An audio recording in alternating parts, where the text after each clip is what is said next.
안녕하세요.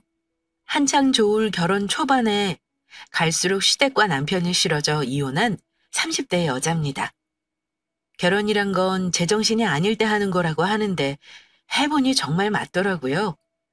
결혼할 때는 남편만 좋으면 잘 살 줄 알았는데 결혼 2년 차에 시댁과 남편에게 정이 다 떨어져 버렸습니다. 가장 큰 이유는 거지근성에 속물근성까지 있는 남편과 시모에게 질려버려서입니다. 시댁은 친정보다 가난해요. 반면 저희 친정 부모님은 유복하고 물려줄 재산도 꽤 됩니다. 자식한테 경제적으로 바라는 거 없으시고 생일이나 명절 때마다 500씩 1000만 원씩 거리낌 없이 주시는 재력이 있으세요. 부동산만 30억대 자산가이시고 살고 계시는 집이 아버지 소유 건물인데 세 나오는 것만 월 1000만 원이 넘습니다. 결혼할 때 남편도 우리 친정 재산을 알고는 꽤나 놀란 눈치였습니다.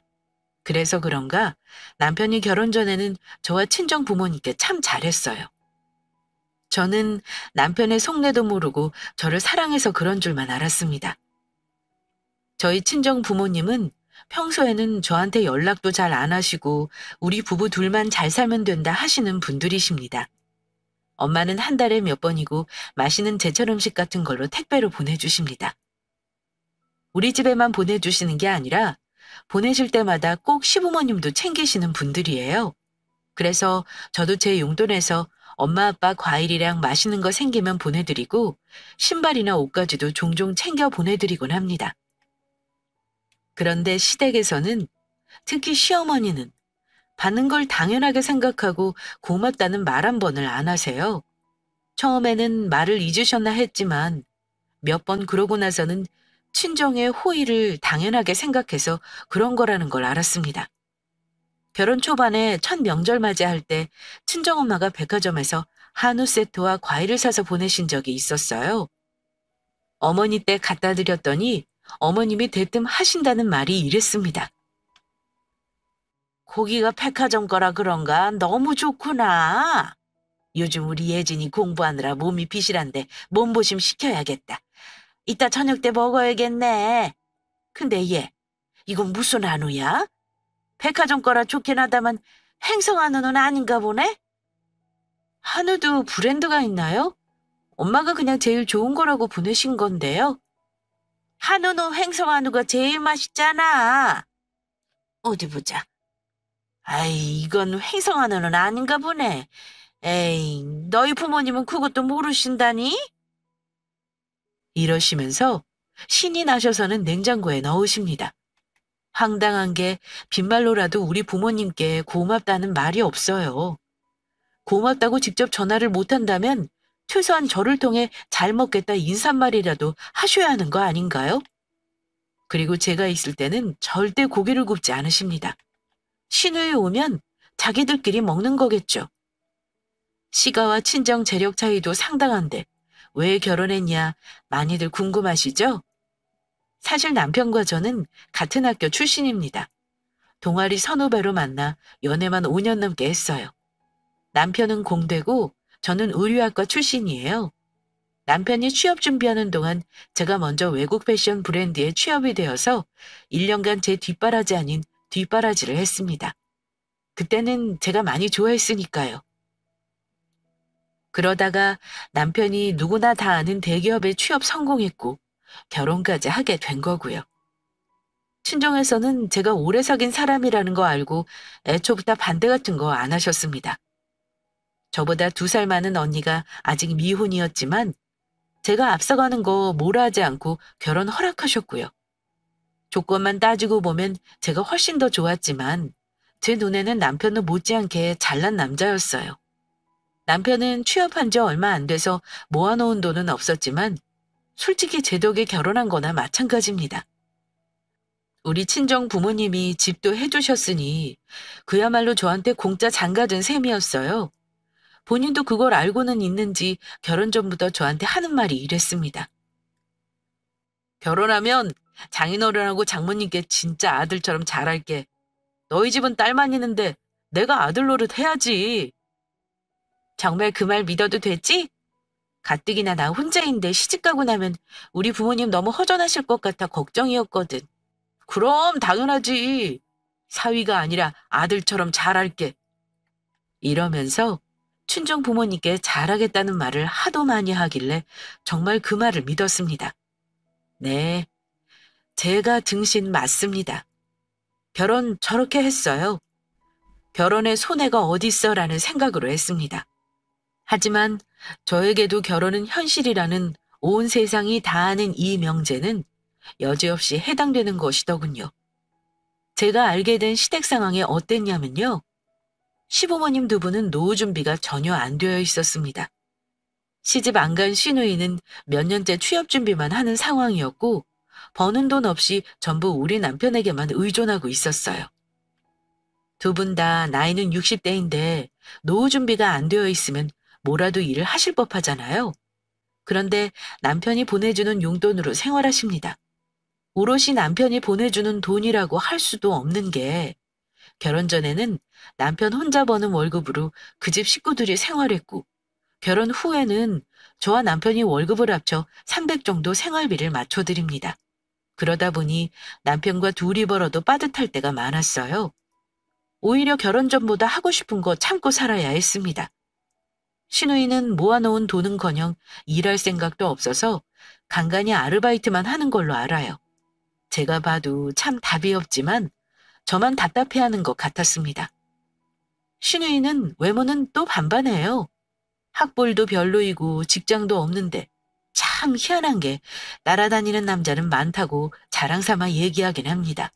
뭐 그것도 제주라면 제주인 거겠죠. 시부모님은 아주 나쁜 분들은 아니셨지만 제가 느끼기에 약간 뻔뻔한 부분이 있었어요. 특히 시어머니는 본인이 결혼해 살면서 힘들었던 거나 쌓였던 걸 아들을 결혼시키고 나서 보상받고 싶어 하셨습니다.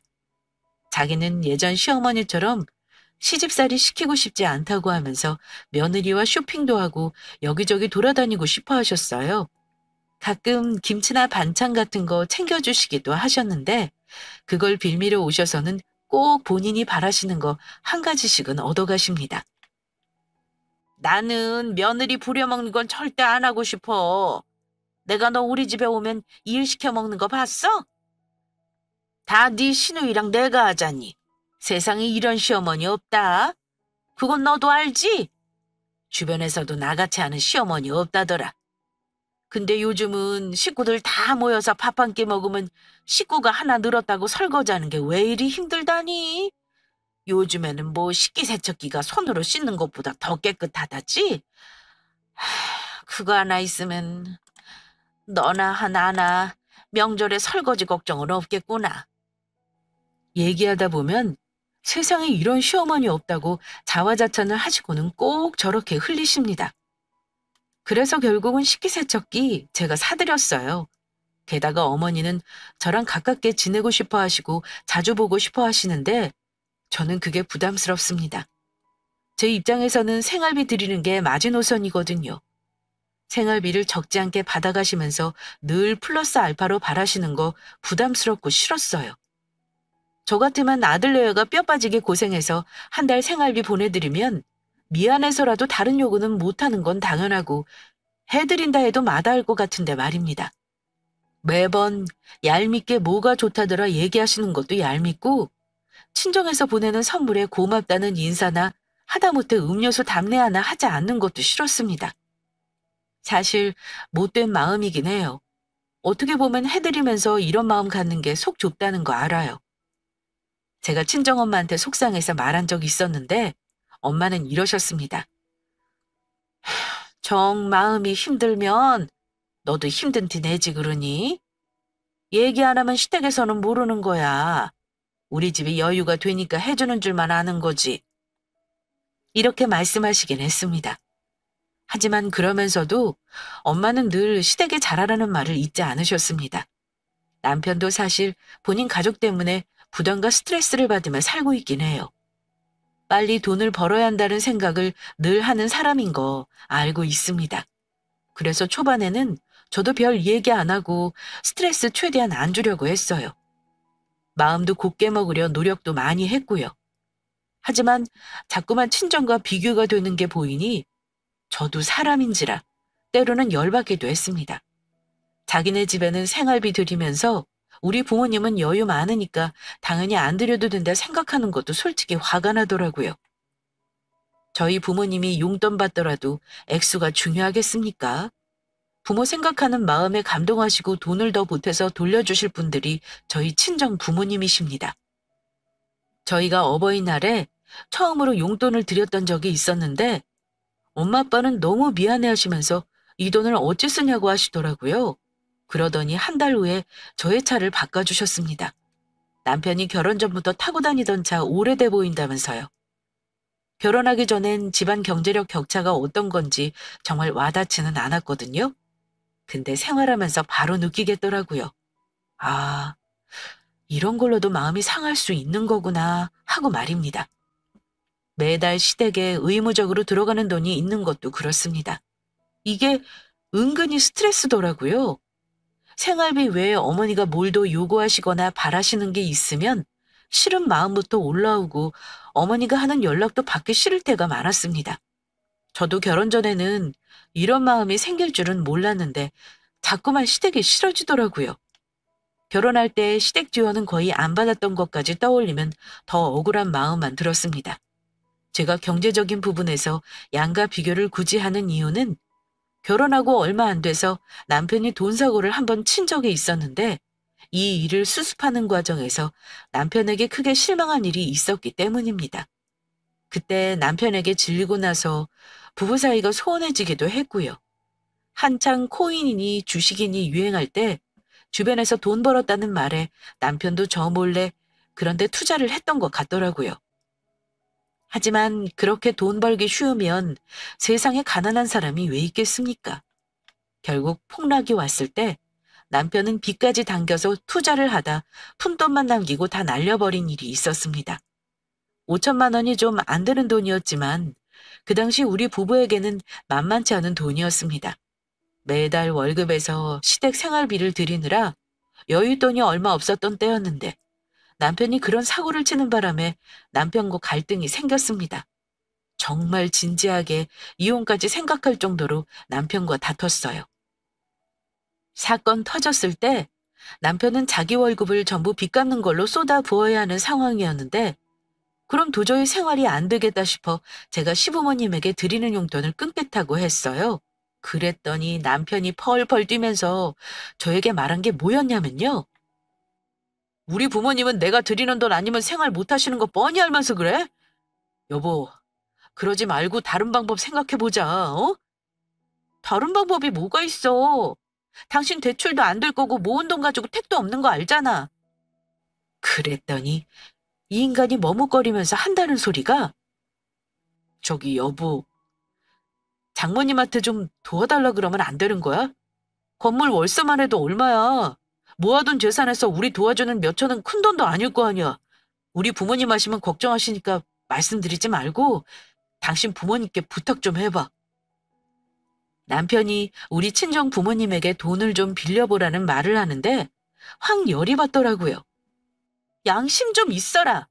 우리 엄마가 내 월급에서 시어머니 생활비 떼주는 거 아시고 나서는 매달 나한테 용돈 간간히 붙여주시기까지 하는데 내가 또 손을 벌려야 해?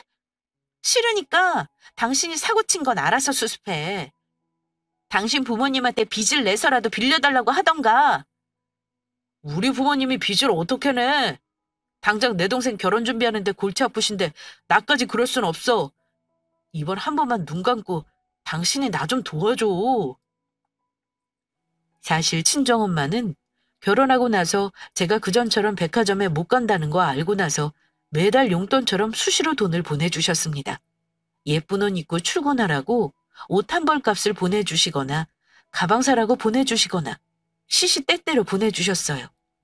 시집간 딸이 부모에게 돈 들여도 모자랄 판에 시집 가서도 받기만 하는 것 같아 거절했지만 엄마는 그게 엄마 낙이라는 분이었습니다. 그래도 제가 너무 죄송해서 나중에는 거절했어요. 그런 내 속도 모르고 속없이 사고 친 것도 모자라 친정에 돈을 빌리라니요. 당신 너무 나만 믿고 있는 거 아니야? 미리 말해두는데 우리 부모님한테 기대고 살 생각 하지 마. 결혼할 때 그만큼 도움받았으면서 살면서 우리가 잘해드릴 생각을 해야지. 아들 노릇 아주 잘하겠다는 거 당신 입으로 말한 거야? 잊은 거 아니지? 난 절대 우리 친정에 도움 청할 생각 없으니까 알아서 해결해. 솔직히 말해 시댁에서 남편에게 그런 큰돈을 보태줄 만한 형편이 아닌 거 잘 알고 있긴 합니다. 그런 형편 뻔히 알고 있었기 때문에 결혼할 때 딱히 도움받을 마음도 없었고 살면서도 서운한 거 없었어요. 다만 제가 열받는 건 너무나 당연하게 남편이 우리 친정 부모님 돈을 바란다는 거였어요. 그래서 남편이 친정에 손 벌리라는 거 딱 잘라 거절했습니다. 그랬더니 몇 날 며칠을 저를 들들 볶더라고요. 딱 3천만 원 정도만 해주시면 돈 생기는 대로 바로 갚겠다고 말씀드리면 안 될까? 정말 미안한데 어떻게 좀 안 되겠어? 이러길래 당신 부모님한테는 물어봤어? 다른 방법은 찾아본 거냐고. 라고 물었더니 묻지도 않았다고 하는 겁니다. 당신네 부모님도 잘못한 건 알아야 할 거 아니야. 물어보고 나한테 다시 말해. 남편이 자기네 부모님한테는 말도 안 꺼냈다고 하니까 더 열받더라고요. 시댁은 가까이 살면서도 시시때때로 자주 모여 밥도 먹고 자기네 식구들 생일 때마다 엄청 챙깁니다.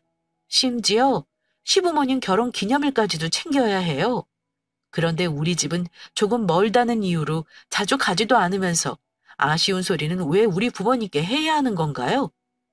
초반에는 남편의 가족이니까 남편이 자기 식구들 더 챙겨도 이해하려 했습니다. 그런데 어느 순간 보니까 내가 호구인가 싶더군요. 어쨌든 제가 남편 부탁을 안 들어줬더니 결국은 시댁에 얘기를 했나 보더라고요. 우리 부모님이 1,000만 원 정도는 도와주시겠대. 나머지는 당신 부모님한테 빌려달라고 부탁 좀 해봐. 시부모님이 조금은 도와주시겠다고 했다는 말에 저도 그때는 한 발짝 물러났습니다. 화는 당연히 났지만 어쨌든 남편 잘못을 시부모님도 안다는 게 중요해서 나머지는 제가 마련해 주기로 했어요. 물론 그냥 주는 건 아니고 남편이 갚기로 했고요. 그런데 그날 이후로 남편이 얼마나 유치한 행동을 했냐면요. 툭하면 제 앞에서 한숨을 푹푹 쉬며 자기 부모 걱정을 하는 겁니다. 하루 종일 걱정을 했다는 게 맞겠네요. 우리 부모님 돈 없는데 대체 무슨 돈으로 빌려주시겠다 하시는 거지? 그 큰 돈을 어디서 구한 거지 대체? 혹시 뭐 사채 이런 건 아니겠지? 계속 한숨 쉬고 자기 부모님 걱정을 하면서 우리 부모님이 돈 보내주셨을 때는 고맙다, 죄송하다 이 한마디 말하고 끝입니다.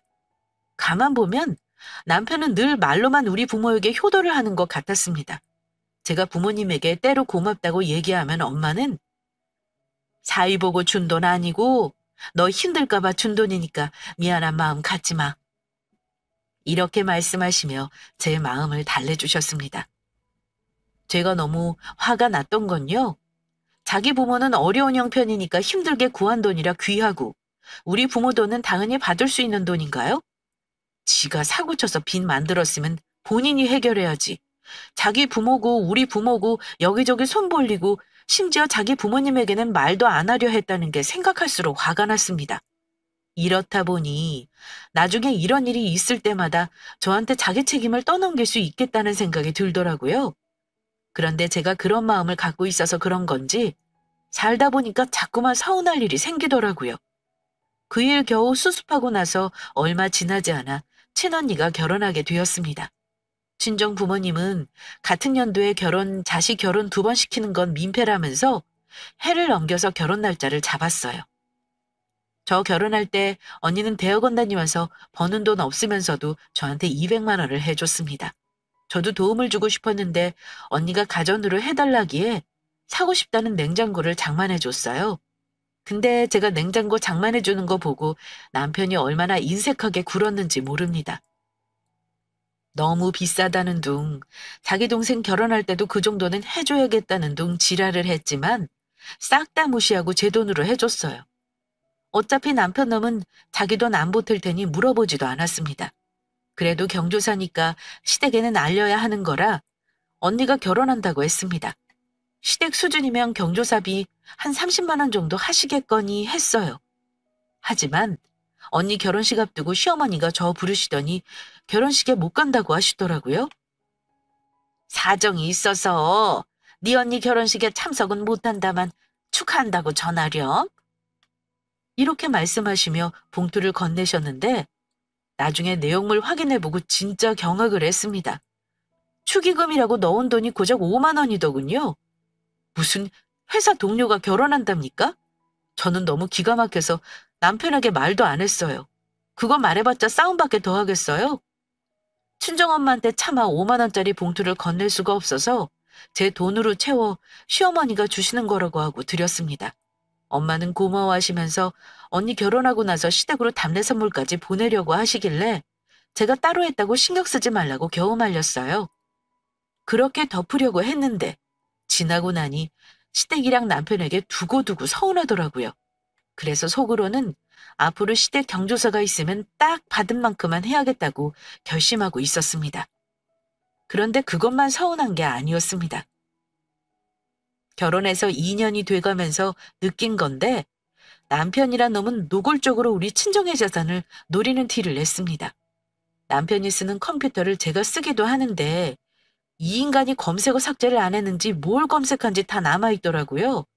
그런데 기가 찬 게 검색어가 이혼 시 재산 분할, 아내 상속 재산 남편 목, 처가 재산 사위가 상속받는 법, 뭐 이딴 걸 알아봤더라고요. 이 인간이 나와 결혼해서 사는 이유가 우리 친정집 재산이 나중에 자기 거 될 줄 알아서인가 의심이 가더라고요. 툭하면 친정 부모님 현금 재산 물어보고 엄마 사는 집이랑 건물 등기부등본 열람하고 실거래가 알아보고 다니는 놈이 우리 남편이었습니다. 명절이며 어버이날이며 김장이며 시댁과 여러 가지 이벤트를 겪으면서 느꼈던 건 이 집 식구들은 우리 친정에서 뭐든 챙겨받는 걸 당연하게 여기고 전혀 고마워하지 않는다는 거였습니다. 그래서 저도 친정엄마에게 시댁 챙기는 거 그만두라고 했어요. 그랬더니 딱 이혼 전 마지막 명절에 남편이 그러더라고요. 올해는 우리 집에 한우 안 보내신대? 어머님이 물어보시더라고. 이맘때쯤 고기가 오는데 안 왔다고 그러시네. 어머니가 고기 좋아하시니까 기다리고 계신 것 같더라. 내가 보내지 말라고 했어. 맨날 우리 부모님만 보내고 당신은 신경도 안 쓰잖아. 그럴 필요 없다 했어. 신경 안 쓰다니. 우리도 과일 보내드렸잖아. 말은 똑바로 하자. 그게 우리 부모님 보내드리려고 따로 산 거 아니잖아. 선물 보내온 거 들고 가라는 게 정성껏 준비한 거야? 그냥 안 주고 안 받게 할 거니까 그런 줄 알아. 그랬더니 자기 부모님을 무슨 거지 취급한다면서 되게 기분 나빠하더라고요. 부부싸움 하면서 말 곱게 안 나가잖아요. 우리 둘 다 자기네 부모 얘기하면서 말 험악하게 하며 싸웠습니다. 남편과 저는 살면서 정이 깊어지기는커녕 점점 멀어졌고 급기야 각방을 쓰기까지 했습니다. 각방 쓴 건 남편이 먼저 시작했어요. 아이도 없었으니 서로 퇴근하고 할 일이 많이 없었고 남편은 남편대로 저는 저대로 시간을 보내는 게 점차 편해졌어요. 그런데 왜 여자는 촉이라는 게 있잖아요. 남편이 저랑 사이가 그닥 좋지 않는데도 늘 뭔가 들떠 보이는 거요. 회사 퇴근하면 늘 핸드폰을 붙들고 살았고 심지어 카톡질을 누군가와 하면서 본인이 해벌쭉 웃고 있다는 것도 모르고 있더라고요. 그런 모습을 주시하고 있었는데 얼마 지나지 않아 남편이 약간 달라진 이유를 알게 됐습니다. 제가 퇴근하는데 우연히 남편 집 근처 역에 웬 여자를 내려주는 걸 제 눈으로 보게 된 건데요. 전혀 모르는 여자를 내려주고 인사까지 하는 걸 보고 그날 바로 따져 물었습니다. 당신 여자를 왜 우리 차에 태워서 역에 내려다 주는 거야? 그랬더니 남편이 깜짝 놀라면서 뭐? 당신이 어떻게 알았어? 설마 내 뒤라도 밟는 거야? 이러길래 어이가 없어서 내가 당신 뒤를 왜 밟아? 무슨 찔리니 짓 하고 다니니? 퇴근하다가 당신 차 보고 아는 척하려고 하는데 여자가 내리길래 하는 말이야. 대체 뭔데? 그랬더니 출근할 때는 아니고 퇴근할 때만 같은 사무실 여직원을 내려준다는 겁니다. 말 그대로 카풀 비슷한 걸 한다는 거였죠? 그런데 솔직히 신경 쓰였습니다. 그 여자가 꽤나 예쁘기도 했지만 남편이 굳이 사무실 직원을 태워 다니는 것도 이해가 안 갔습니다. 그래서 저도 신경질적으로 따져 물었어요. 같은 사무실 여직원은 발이 없대? 출퇴근은 알아서 하는 거지 당신 동생도 아닌데 왜 신경을 써? 그것도 내 차에 왜 다른 여자를 태워? 기분 나쁘니까 당장 그만둬. 안 그럼 당신 진짜 그년이랑 뭐 있다고 생각할 거야? 카풀하다가 커플 되는 거 한순간인 거 몰라? 당신 나한테 그랬지? 아무 이유 없이 여자한테 호의 베푸는 남자는 없다고. 당신도 바라는 게 있으니까 그 여자 태워주는 거 아니야. 야, 나보다 한참 어린애야. 당신은 세상을 왜 그렇게 삐딱하게만 봐? 가는 방향 같아서 길에 내려만 주는 거잖아. 당신이 이럴까봐 사소한 거 말을 못해. 아니, 내가 삐딱한 게 아니라 여자랑 퇴근을 같이 하는데 아무렇지도 않을 와이프가 있겠어? 나한테 미리 말은 했어야 내가 오해를 안 하지? 네가 우리 엄마냐? 사람 태우는 것까지 당신한테 허락받고 살아? 왜 이리 예민해? 나 예민해. 난 싫으니까 사적으로 대하지 마. 오해할 짓을 아예 하지 마. 회사 내 외도로 이혼하는 경우가 흔한 시대인 거 몰라? 알면서 모르는 채야? 네가 선 긋지 않고 계속 넘어서면 그건 외도인 거야. 나 예민한 사람인 거 분명히 말했으니 신뢰 깨트리는 짓 하지 마. 만약 나 건들면 대자보 크게 써서 니네 회사 팀장 사장한테 찾아간다. 외도로 칼부림 나는 세상이야. 행동 똑바로 안 해서 개망신 나가지 마. 분명 경고했다. 저는 남편에게 살벌하게 경고해줬습니다. 제 상식선에선 좀 어이가 없는데 남편 말대로 방향 같으면 태워줄 수는 있지만 상대가 여자라면 저한테 양해는 구했어야 하는 거 아닌가요? 그랬더니 저한테 일일이 모든 걸 허락받아야 하냐면서 과하게 화를 내길래 일단 넘어갔습니다. 그러더니 저한테 일단 당신이 기분 나쁘니까 카풀은 안 할게. 근데 앞으로는 이런 것까지 나 숨 막히게 하지 마라. 이렇게 말하면서 오히려 저를 나쁜 년으로 만들더라고요. 남편은 제가 그렇게 넘어가는 줄 알았겠지만 저는 아니었습니다. 넘어가주는 척했지만 그동안 남편의 태도가 의심스러웠던 저는 날 잡아 남편 폰 뒤질 날만 기다리고 있었어요. 그러다가 남편이 한번 술에 취해 들어와 골아떨어진 날 남편 폰을 몰래 지문을 대고 열었습니다. 메시지함을 뒤져보니 가장 최근 거에 웬 남자와 주고받은 게 있길래 그것부터 열어봤는데요. 이 인간 정말 치밀하더라고요. 분명 내용은 여자와 주고받은 건데 이름은 남자로 저장해놓고 대화를 주고받고 있더군요. 내용을 보아하니 그 둘은 이미 썸을 넘어 다음 단계로 진행하는 걸로 보였습니다. 점심도 같이 먹고 둘이 같이 출장도 다니고 퇴근도 같이 하고 아주 난리가 났더라고요. 심지어 와이프가 알아서 당분간 조심해야 한다는 둥 그런 말까지 있는 거 보니 보통 사이는 아니었습니다. 다만 정황 증거만 있을 뿐 정말 갈 때까지 갔는가는 확실한 증거는 찾을 수 없었어요. 아마 치밀한 인간이 들킬 걸 대비해 카드 내역도 조심한 것 같았습니다. 어쨌든 그걸 보니 이해가 갔습니다. 남편에게는 그 여자애가 생활의 활력소였다는 걸요.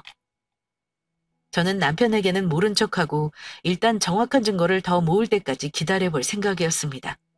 일단 그 여자 전화번호를 따고 메시지 내역도 전부 사진으로 남겨놨죠. 그때는 어쩐 심정이었냐면요.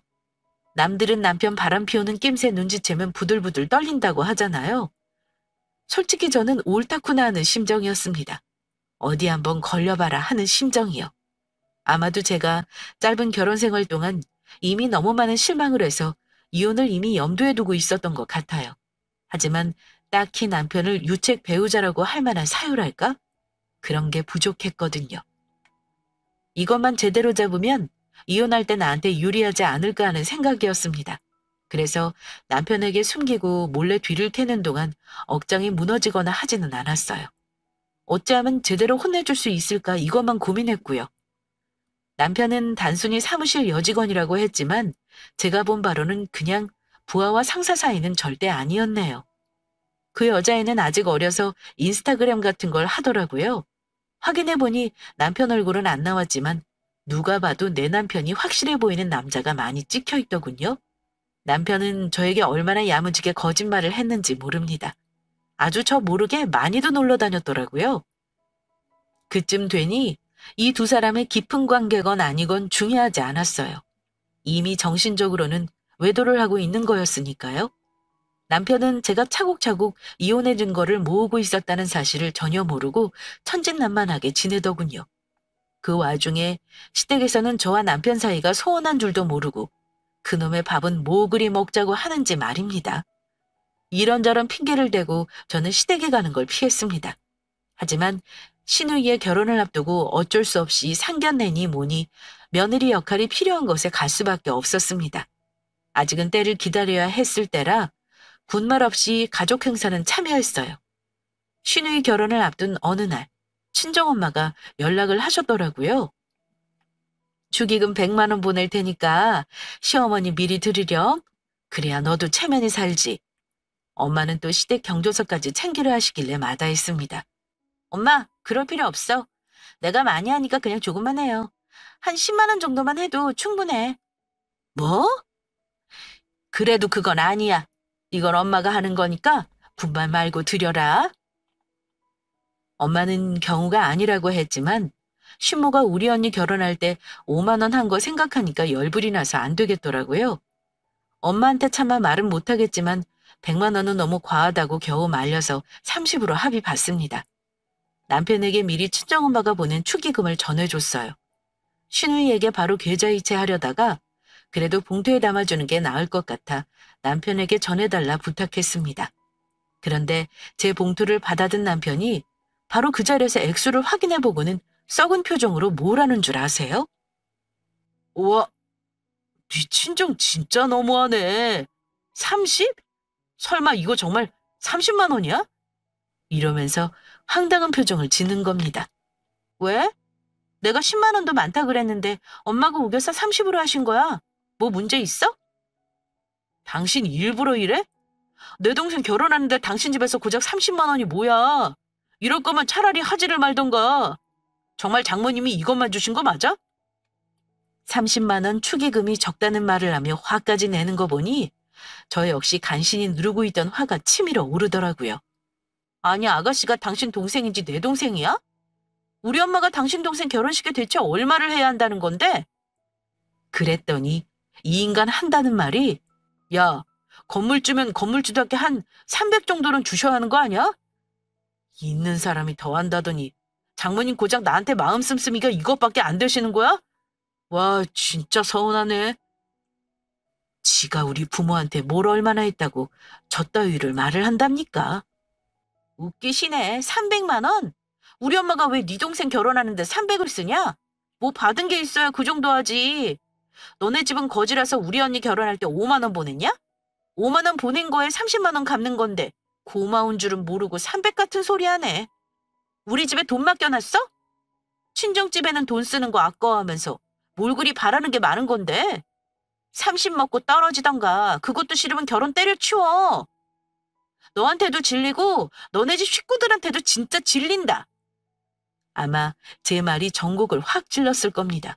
구구절절 맞는 말인데 쥐가 무슨 말 대답을 하겠어요? 혼자 대꾸도 못하고 씩씩거리더니 고작 한다는 소리가 네가 이러니까 우리가 같이 사는 재미가 없는 거야. 매사 따지려 들고 예민하게 구는데 남자가 기분이 좋겠냐? 다 형편에 맞춰서 하는 건데 뭐. 우리 엄마가 5만 원 했으니까 그런다고? 이런 식으로 남자 자존심을 뭉개하겠어? 너 이러면 남자가 마음 못 붙이는 거야. 그걸 모르냐? 이러길래 마침 말 잘 나왔다 싶어서 아예 저도 하고 싶은 말 해버렸습니다. 더 미룰 것도 없었고요. 아, 그래서 다른 여자랑 신나게 놀러 다녔나 봐?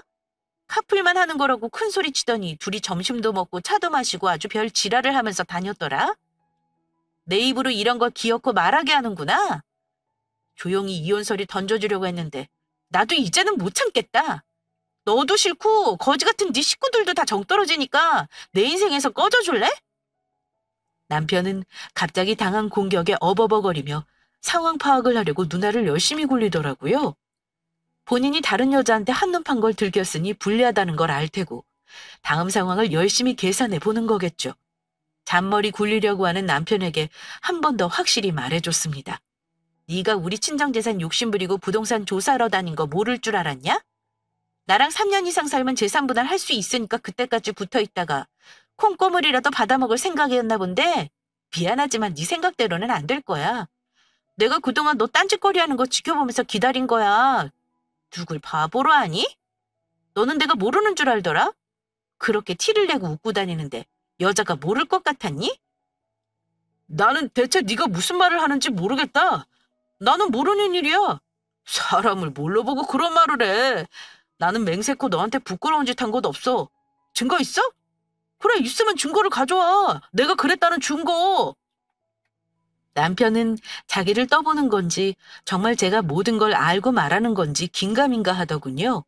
주저하면서도 끝까지 오리발 작전으로 나올 셈인 듯 했습니다. 증거? 그걸 네 눈으로 꼭 봐야 나한테 빌기라도 하겠다는 건가 봐? 좋아. 네가 바라는 증거 여기 있다. 저는 이혼 소송할 때 쓰기 위해 그간 모아놓은 남편의 메시지 내역과 사진 자료 등을 가방에서 꺼냈습니다. 그리고 둘둘 말아서 남편의 뺨을 대차게 후려쳐 버렸습니다. 한쪽 뺨을 퍽 소리가 나도록 때리고 나서도 분이 안 풀리길래 다른 쪽 뺨까지 있는 힘을 다해 후려쳤습니다. 남편 놈은 순간 무방비 상태로 뺨을 얻어맞고는 제 팔을 움켜쥐더니 손에서 서리뭉치를 빼앗아 증거를 확인하더군요. 전부 빼박 자료들이었죠. 손까지 덜덜 떨더니 이건 내가 다 해명할 수 있어. 당신이 생각하는 그런 심각한 사이 절대 아니야. 내가 이건 확실히 말할 수 있어. 그냥 얘는 비타민 같은 존재일 뿐이지 절대 깊은 관계 아니니까 오해하지 마. 이미 당신은 날 배신했어. 깊은 사이건 얕은 사이건 다른 여자한테 여지 주고 만났다는 것만으로도 당신 용서 못해. 오늘 당장 당신 집으로 가. 당신 집은 뺏어 보낼게. 아마 집이라 봤자 옷이랑 팬티뿐이겠지만 이 집에서 당신 돈으로 산 건 없잖아? 혹시 있다면 다음 기회 줄 때 챙겨.